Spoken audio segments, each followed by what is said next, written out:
31 मार्च 2025 वार सोमवार या दिवशी आहे श्री स्वामी समर्थ महाराजांचा प्रकट दिन। महाराज काही आपल्याला म्हणत नाही की माझ्यासाठी हे पदार्थ बनवा, मला हा नैवेद्य दाखवा, माझ्यासाठी तेच करा तरच मी स्वीकार करील, असं काहीही नाही। यापैकी तुम्हाला काहीही करणं शक्य झालं नाही ना, तर अगदी एखाद्या फळाचा, दूध साखरेचा, पेढ्याचा नैवेद्य दाखवला तरी सुद्धा चालतो। पण शेवटी काय आहे ना, आपला भाव आहे।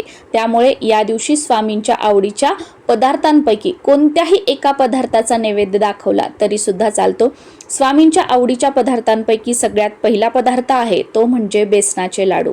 स्वामींना बेसनाचे लाडू अतिशय प्रिय आहेत। त्यानंतर पुरणाची पोळी सुद्धा स्वामींना अतिशय प्रिय आहे। हेही शक्य नसेल तर साधं वरण भात भाजी पोळी आणि भाजीमध्ये आवर्जून घेवड्याच्या शेंगाची भाजी बनवावी, ही सुद्धा स्वामींना अतिशय प्रिय आहे। हेही शक्य नसेल तर खीर बनवू शकता, खीर सुद्धा स्वामींना अतिशय प्रिय आहे। खीर तुम्ही शेवयाची बनवू शकता, रव्याची बनवू शकता आणि तुमच्याकडे जर तांदळाची खीर बनवत असतील इतर वेळी तरी सुद्धा बनवू शकता, कारण आमच्याकडे तांदळाची खीर जी आहे ती फक्त पितृपक्षामध्ये बनवली जाते, श्राद्ध पक्षाला बनवली जाते म्हणून सांगितलं। त्यानंतर हेही तुम्हाला शक्य नसेल तर महाराजांना कांदा भजी जी आहेत ती अतिशय प्रिय आहेत। वरण भात भाजी पोळी आणि त्याच्यासोबत कांदा भजी तुम्ही बनवू शकता।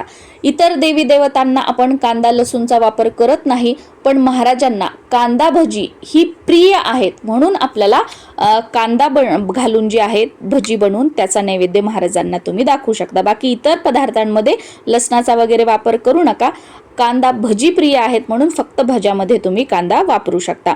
महाराजांना नैवेद्य दाखवताना भरीव चौकोन पाण्याने काढून घ्यायचं आहे, त्यावर नैवेद्याचं ताट ठेवायचं आहे। नैवेद्य दाखवताना दिवा लावलेला असावा, हातामध्ये पाणी आणि तुळशीपत्र घेऊन नैवेद्यावर सुद्धा तुळशीपत्र ठेवायचं आहे। 3 वेळा पाणी फिरवत फिरवत गायत्री मंत्र म्हणायचा आहे आणि त्यानंतर नैवेद्य दाखवताना ओम प्राणाय स्वाहा, ओम अपानाय स्वाहा, ओम व्यानाय स्वाहा, ओम उदानाय स्वाहा, ओम समानाय स्वाहा, ओम ब्रह्मणे अमृत तत्वाय स्वाहा म्हणून नैवेद्य आपल्याला दाखवायचा आहे। त्यानंतर नैवेद्य झाकून 21-25 मिनिटं महाराजांच्या समोर ठेवायचा आणि एक अर्धा तासानंतर तो जो नैवेद्य आहे तो प्रसाद म्हणून आपण सर्वांनी घरातील ग्रहण करायचा आहे।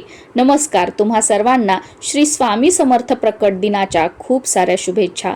श्री स्वामी समर्थ, जय जय स्वामी समर्थ।